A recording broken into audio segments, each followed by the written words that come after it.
Dear students, तो आपका इस चैनल पर फिर से स्वागत है और मैं दिलीप आचार्य आपका इस चैनल पर स्वागत करता हूं। और आज हम हैं एक नए टॉपिक के साथ जिसका नाम है सर्वनाम। सर्वनाम को आपने हिंदी में, इंग्लिश में पढ़ा है। इंग्लिश में इसको प्रोनाउन बोलते हैं। सर्वनाम क्या है? वे शब्द जो संज्ञा के स्थान पर काम में लिए जाते हैं उनको सर्वनाम कहते हैं। जैसे कि हम किसी का नाम बोलते हैं, राम एक अच्छा लड़का है, उसके पिताजी डॉक्टर है, वह 10वीं कक्षा में पढ़ता है। उसके स्थान पर यदि हम राम के स्थान पर हम यदि वह अच्छा लड़का है, तुम अच्छे लड़के हो, मैं हूं, तो मैं, तुम, वह, ये जो शब्द प्रयोग में लाए जाते हैं ये सर्वनाम कहलाते हैं।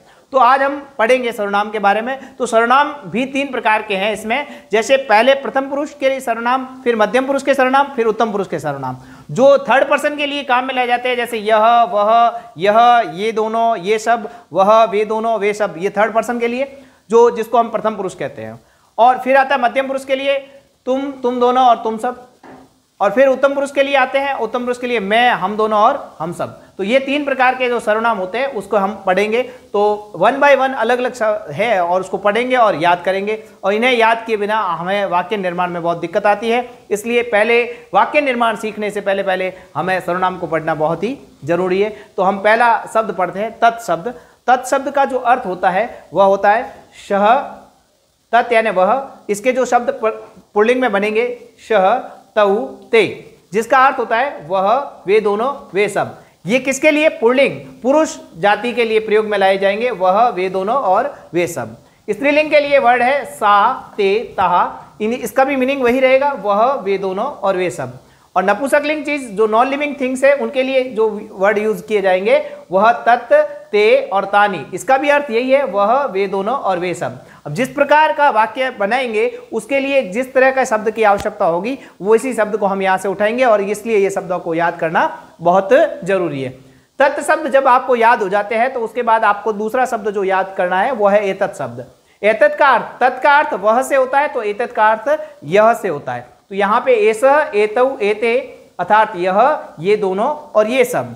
नेक्स्ट है स्त्रीलिंग में एसा, एते, एताह अर्थात यह, ये दोनों, ये सब। ये स्त्रीलिंग जाति के लिए प्रयोग में लिए जाएंगे। नपुंसकलिंग के लिए वर्ड होता है एतत्, एतत्, एते और एतानि अर्थात यह, ये दोनों और ये सब। वहां था वह, वे दोनों, वे सब। यहाँ है यह, ये दोनों, ये सब। अब इसके अंदर एक और, इसको बहुत आसानी से याद करने का जो तरीका है, हमने इसको याद कर लिया स, तौ, ते, उसके बाद ये आसानी से याद हो जाते हैं। खाली इसके आगे आपको ए लगाना है और जो स सड़क वाला है उसकी जगह आपको स षटकोण वाला इसको यूज करना और आपको सारा ये शब्द बन जाएगा आपका एतत्। आगे ओनली ए लगाना है, ए लगाने से सारे शब्द बन जाएंगे। आगे वही है स, तौ, ते और आगे ए लगाने से आपको एतत् शब्द याद हो जाएंगे। तो यहाँ पर पहले तत् याद कर ले, फिर उसके बाद एतत्, उसके बाद तीसरे शब्द की आती है बारी इदम शब्द। इसके शब्द है अयम, इमऊ, इमे, यह, ये दोनों, ये शब्द। ये सब पुल्लिंग के लिए। जैसे कोई बालक शब्द लगाएंगे तो बालक के अयम बालका, यह बालक है। और यदि बालिका है तो उसके आगे लगाएंगे इयम बालिका, यह बालिका है। और यदि इदम फलम, यह फल है, तो उसके आगे इदम लगाएंगे। कहने का अर्थ है पुल्लिंग के आगे पुल्लिंग शब्द, स्त्रीलिंग के आगे स्त्रीलिंग शब्द और नपुंसकलिंग के आगे नपुंसकलिंग शब्द। तो इसको याद करने का तरीका अयम, इमऊ, इमे अर्थात यह, ये दोनों, ये शब्द। और स्त्रीलिंग में इयम, इमे, इमह, यह, ये दोनों, ये शब्द, ये स्त्रीलिंग के लिए। और तीसरा है इदम, इमे, इमानी, यह, ये दोनों, ये शब्द। ये आपको नपुंसकलिंग के लिए याद करने होंगे। जैसे इमानी, फलानी, ये सब फल है। इमा बालिका, ये सब बालिकाएं है। और इमे जनाह, ये सब लोग हैं। उसके पश्चात हम आगे बढ़ते हैं। यहाँ पर किम शब्द। आपको प्रश्न बनाने के लिए किम शब्दों की आवश्यकता पड़ती है कि कौन। यदि कौन शब्द भी जो आता है वो सर्वनाम की जगह आता है तो पुल्लिंग के लिए होगा कह, कऊ, के अर्थात कौन, कौन दो और कौन शब्द। ये पुल्लिंग के लिए आएगा। कह यदि है राम को हटाओगे, बालका को हटाओगे, उसकी जगह क लगाओगे, बालका को हटाओगे तो कऊ लगाओगे। और यदि बालका हटाओगे तो आप उसकी जगह के लगाओगे प्रश्न निर्माण में। उसके बाद में स्त्रीलिंग के अंदर यदि बालिका है तो उसकी जगह का, कौन, 2 जनी है तो बालिके उसकी जगह के आ जाएगा। और बालिका हा उसको हटाएंगे तो कहा आ जाएगा। तो ये स्त्रीलिंग शब्दों को हटाकर यदि किम शब्दों का प्रयोग करना है तो वहां पर 2 कौन है, वे 2 कौन है, कौन 2 है और कौन शब्द है। उसके बाद में नपुंसकलिंग चीज है। यदि फलम, फले, फलानी शब्दों को हटाते हो तो उसकी जगह आप लिखोगे कौन, कौन 2 और कौन शब्द। कौन ना होकर इसको हम क्या कहेंगे, क्योंकि नपुंसकलिंग चीजें कभी भी कौन नहीं होती है, इसको हम क्या 2 और क्या सब कहेंगे। तो यहाँ पर इस कौन को हटा के हम इस शब्द को क्या बोलेंगे, क्या 2 क्या शब्द। क्योंकि जैसे आपके दरवाजे पे कोई खड़ा है तो आप खड़ा है या खड़ी है, तो उसको कोई कौन खड़ा है या कौन खड़ी है। लेकिन टेबल पे कोई चीज़ पड़ी है तो आप उसको ये नहीं कि कौन पड़ा है, आप कहोगे क्या पड़ा है। इसलिए यहाँ पर किम का अर्थ क्या है और के का अर्थ क्या दो और क्या शब्द होगा।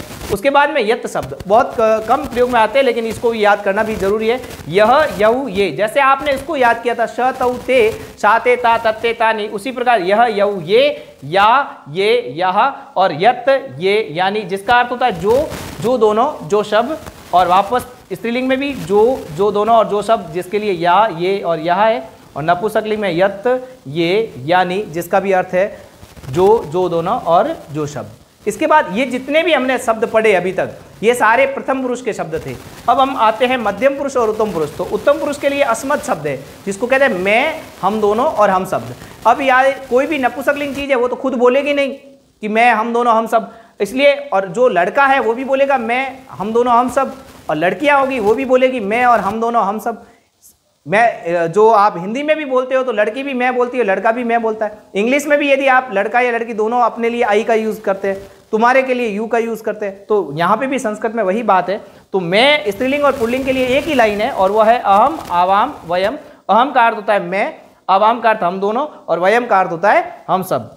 और इसी प्रकार युष्मत् शब्द में होता है तुम दोनों, तुम सब। ये मध्यम पुरुष में प्रयोग आता है। एक लड़की भी कहती है दूसरी लड़की को तुम, और तुम दोनों, तुम सब, और एक लड़का भी दूसरे को कहता है तुम दोनों, तुम सब। नपुंसकलिंग चीजों से हम कभी भी बात नहीं करते हैं, इसलिए हम किसी नपुंसकलिंग चीज को तुम कहकर नहीं पुकारते हैं। तो इस प्रकार हमारा ये सर्वनाम टॉपिक यहाँ समाप्त होता है। आपको सारे सर्वनाम कंठस्थ याद होने चाहिए, तभी हम वाक्य निर्माण कर पाएंगे। आगे के हमारे साथ यूं ही बने रहे, और आपको हमारा वीडियो पसंद आए तो लाइक करें, शेयर करें और सब्सक्राइब करना ना भूलें। धन्यवाद।